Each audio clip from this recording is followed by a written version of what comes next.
नमस्कार दोस्तों। आज हम बात करेंगे भारत का न्यायपालिका के बारे में। भारत में न्यायपालिका की बात हो और सुप्रीम कोर्ट उसमें न आए और सुप्रीम कोर्ट की बात न हो तो न्यायपालिका के क्षेत्र में एक अधूरा सा लगता है। जी हाँ दोस्तों, सुप्रीम कोर्ट को उस फैसले की बात करेंगे जो डाइवोर्स पे रिलेटेड है। मतलब जो है सुप्रीम कोर्ट ने एक फैसला सुनाया, आर्टिकल 142 का यूज करके जो है एक फैसला सुनाया, एक डाइवोर्स दिलाया। उसके बारे में चर्चा करेंगे, समझेंगे। केस स्टडी है, केस स्टडी के बारे में जानेंगे क्या है क्या नहीं है पूरा मामला। आगे और इसके बारे में क्या होता है वो भी जानेंगे। चलिए इसके बारे में बात करते हैं। तो क्या होता है क्या कि सुप्रीम कोर्ट में एक ऐसा केस आता है जो डाइवोर्स से रिलेटेड है। डाइवोर्स से रिलेटेड है तो इसमें क्या है, एक होगा मेल होगा, एक फीमेल है। तो इसमें दो लोग हैं, एक मेल एक फीमेल। तो वो जो है डाइवोर्स के लिए अप्लाई करते हैं। तो अप्लाई करने के बाद जो है 9 साल गुजरने के बाद जो है ये मैटर जो है चलता हुआ सुप्रीम कोर्ट तक पहुंचता है। तो सुप्रीम कोर्ट तक पहुंचता है तो सुप्रीम कोर्ट ने देखा सारे चीज पे रिलेटेड का केस स्टडी करने के बाद जो है सुप्रीम कोर्ट में जो है ये फैसला, ऐसा फैसला सुनाया जो लोगों के लिए जो है हतप्रस्त की बात है। और लोग जो है सोचने पे मजबूर हो गए कि सुप्रीम कोर्ट भी जो है ऐसे निर्णय देते हैं। जी हाँ दोस्तों, सुप्रीम कोर्ट ने सिरे से जो है दोनों को अलग होने का बात कर दिया और डाइवोर्स देने की बात कर दिया। डाइवोर्स पे जो है एक मुहर लगा दिया। तो इसमें जो है कॉन्स्टिट्यूशन ऑफ इंडिया का आर्टिकल नंबर 142 का यूज किया गया है, इस्तेमाल करके जो है इस डाइवोर्स को सक्सेसफुली किया गया। तो सुप्रीम कोर्ट ने पहले इस पे जो है बहुत ज्यादा संज्ञान लिया कि क्या हुआ मैटर आखिर। देखिए दोनों पक्ष के तरफ से जो है ये जो केस है, दोनों पक्ष के तरफ से जो है बहुत ज्यादा एलिगेशन है, बहुत ज्यादा कोर्ट कचहरी किया गया, बहुत ज्यादा केस फाइल किए गए। लड़की पक्ष वाले जो है दौरी का केस लागे, हरासमेंट का केस डालते हैं, मारपीट का केस डालते हैं, बहुत तरह का केस जो है लड़कों वाले पे डालते हैं। लड़के वाले भी जो है तरह तरह का जो है एलिगेशन लगा के केस डालते हैं। तो इस तरह से क्या होता है, ये केस खींचता हुआ जो है 9 साल बाद जो है इसका फैसला आता है। तो सुप्रीम कोर्ट सबसे पहले बोलता है कि आपकी शादी का डेट पूछा। डेट पूछने के बाद पता चला कि 1 साल के बाद ही जो है ये शादी के बीच में जो है ये डाइवोर्स की बात होने लगी। तो डाइवोर्स की बात होने लगी तो 1 साल गुजरने के बाद तो ऐसा लगा कि 1 साल के बाद जो है अब 9 साल हो गया है।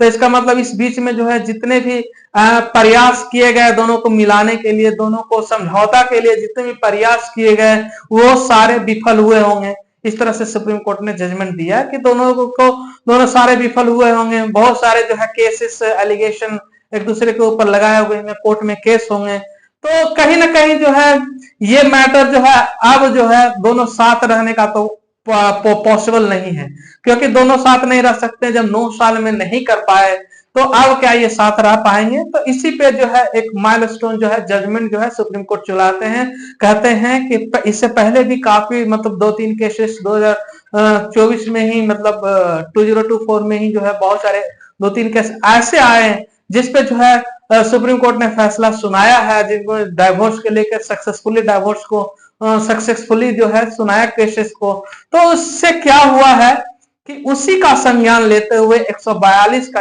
इस्तेमाल करते हुए सुप्रीम कोर्ट ने कहा कि अब जो है आप दोनों अलग रहिए। लेकिन अलग रहने के बाद जो है अब लड़की पक्ष वाले जो है अब चाहेंगे कि अब कुछ डिमांड किया जाए।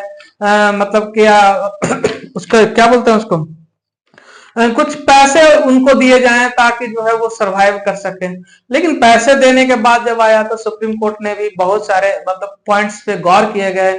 बोले कि देखिए आप दोनों जो है 9 साल के बाद जो है ये फैसला आ रहा है। 9 साल में आप दोनों एक दूसरे को नहीं समझ पाए, एक दूसरे को नहीं टाइम दे पाए, एक दूसरे के साथ रहना नहीं चाहते हैं। तो अब जो है साथ में रहना ठीक नहीं है। तो इसके लिए जो है फिर सुप्रीम कोर्ट ने एक गाइडलाइन तैयार की है कि आप जो है लड़की पक्ष को जो है पैसे दे सकते हैं। पैसे देके जो है जो उनका जो दिनचर्या है, जो उनको जो लाइवलीहुड में जो प्रॉब्लम्स आ रहे हैं, जो लाइवलीहुड का जीने के लिए जो चाहिए एक महिला होने के नाते, तो आप उनको जो है देने की बात होता है।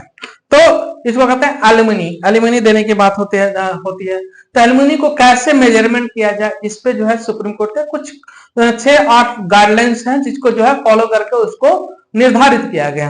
पहला गाइडलाइन है सोशल एंड फाइनेंशियल, दोनों का कंडीशन देखा गया, दोनों को किस तरह से किस तरह का जो फाइनेंशियल कंडीशन है, महिला पक्ष का पुरुष पक्ष का, दोनों पक्ष का जो है केस को, दोनों का फाइनेंशियल स्टेटस देखा गया कि किस तरह से इनका कमाई है, कितना कमाई है, ऐसे करके फाइनेंशियल स्टेटस देखा गया कि दोनों मजबूत हैं कि नहीं। इसी बिना पे जो है पैसे एलिमिनी देने की बात होती है। और इसके बाद जो है वाइफ जो है किसी चीज पर डिपेंडेंट है कि नहीं। मान लीजिए कि वाइफ जब बच्चा होते हैं, एक बेटी है तो उनको बच्चे होते हैं, तो बच्चा होने के बाद जो है क्या वो पहले जॉब कर रही थी, जॉब सेक्रीफाइस करके बच्चे पे पूरा ध्यान दे रही है, चिल्ड्रन पे ध्यान दे रही है, घर परिवार पे ध्यान दे रही है, तो इसका भी ध्यान रखा गया है कि क्या ऐसा हो सकता है। यदि ऐसा है तो क्या है भाई मैटर पूरा, तो एज का भी ध्यान रखा जाए, तो ये भी पॉइंट ध्यान रखा जाए। फिर दोनों का क्वालिफिकेशन एम्प्लॉयमेंट की बात होता है कि ठीक है दोनों का क्वालिफिकेशन क्या है, दोनों कितने पढ़े लिखे हैं, क्या वो इतने समझदार हैं कि डाइवोर्स होने के बाद जो है अपना आजीविका चला सकते हैं, नहीं चला सकते हैं। एम्प्लॉयमेंट की बात होती है कि दोनों जो है इस लायक हैं, तो पता चला कि मेल जो है 8 लाख पर मंथ कमा रहा है, फीमेल जो है 2.25 लाख के आसपास जो है दोनों कमा रहे हैं फीमेल। तो मतलब एक अच्छा स्टेटस है दोनों के बीच में, एक अच्छा मतलब एक अच्छा अर्निंग है दोनों के बीच में, तो उसी पे जो है उसका जो है फैसला दिया जाएगा।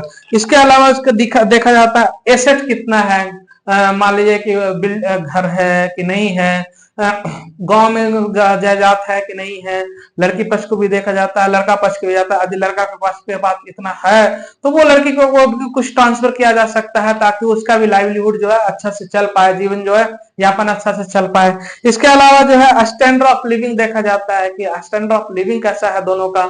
इसके बाद जो है फैमिली रिस्पॉन्सिबिलिटी देखा है। देखिए अब पुरुष के हाथ में जो है माँ बाप है, बूढ़े माँ बाप है, उनका जो है खर्च उठाना, उनको जो है ध्यान रखना, उनके मेडिकल फैसिलिटी पे पैसे खर्च करना, ये पुरुष का प्रधान है। पुरुष उस पर ध्यान देंगे तो उसको भी देखा जाता है। इधर महिला पक्ष में भी देखा जाता है कि वो किन परिस्थितियों को, रिस्पॉन्सिबिलिटी को निभा रही हैं। जैसे कि एक बेटी है तो उनको उसका ध्यान रख रही है, उसकी माँ है उनको ध्यान रख रही है, तो उनको भी उसका लायबिलिटी देखा जाता है कि क्या क्या लायबिलिटी है, कि वो घर चला पाएंगी नहीं चला पाएंगे, कितना खर्च होगा, तो उसी के अनुसार उसको किया जाता है। फिर नॉन वर्किंग वाइफ, यदि वर्किंग है कि नॉन वर्किंग है, यदि वर्किंग है तो फिर कितना क्या किया जाएगा। इसी पे फिर कैपेसिटी ऑफ हस्बैंड का कैपेसिटी पे देखा जाता है कि हस्बैंड जो है गाड़ी लिया है, घर लिया है, तो कितना ईएमआई कट रहा है, कितने बाहर वाले लोन पे कितने क्या कट रहे हैं, कितने लोन ले रखा है।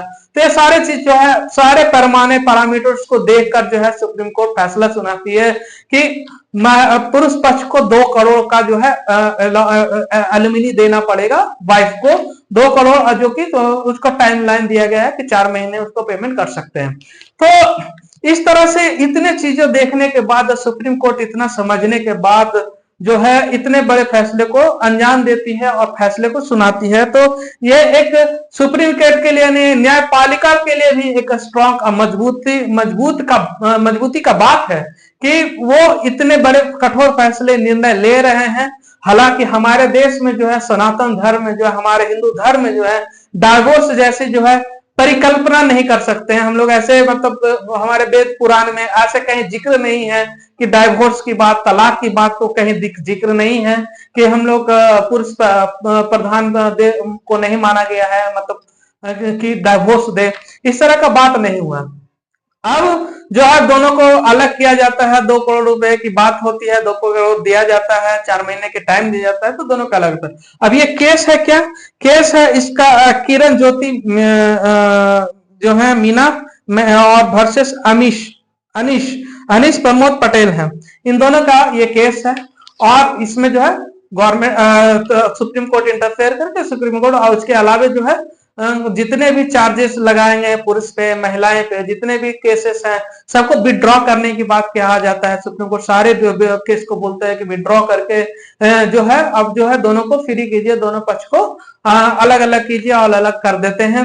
तो देखिए क्या होता है, डाइवोर्स देना बहुत आसान होता है, डाइवोर्स के बाद का जो प्रॉब्लम होता है ना, तो बहुत ज्यादा दुखदायक होता है। मतलब कि आप एक लेमैन, सुप्रीम कोर्ट की न्यायपालिका भी इस चीज को समझती है कि डाइवोर्स के बाद जो है सबसे ज्यादा सफर जो करती हैं ये महिलाएं सफर करती हैं, चाहे वो एम्प्लॉयमेंट के क्षेत्र में हो, चाहे सोसाइटी के क्षेत्र में हो, हर जगह जो है उनको ही सफर करना होता है ज्यादा से ज्यादा।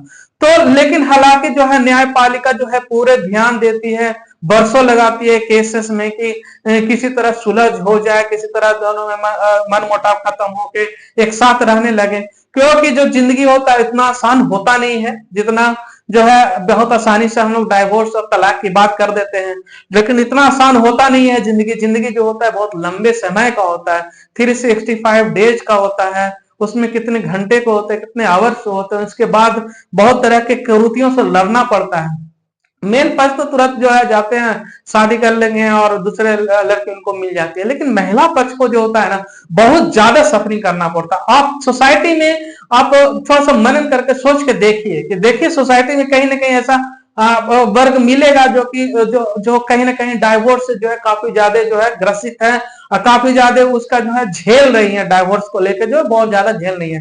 तो ऐसा क्यों सिचुएशन आता है, इस पे समझना चाहिए दोनों पक्ष को, दोनों पक्ष को समझ के बाद आगे फैसला लेना चाहिए और आगे जो है अच्छे से जीवन यापन करने के बारे में सोचना चाहिए, ना कि अलग होने के। हालांकि जो है हमारा सनातन धर्म इतना अच्छा धर्म है जिसमें डाइवोर्स और तलाक जैसी बातों को नहीं सीधे नकार देती है, सीधे नहीं मानती है और इसमें जिक्र भी नहीं किया जाता है। इवन बोला जाता है कि महिलाओं को देवी का रूप दे और बताया जाता है और उनको जो है अच्छे से आदर करने के लिए सिखाया जाता है और प्रतिष्ठा की बात होती है।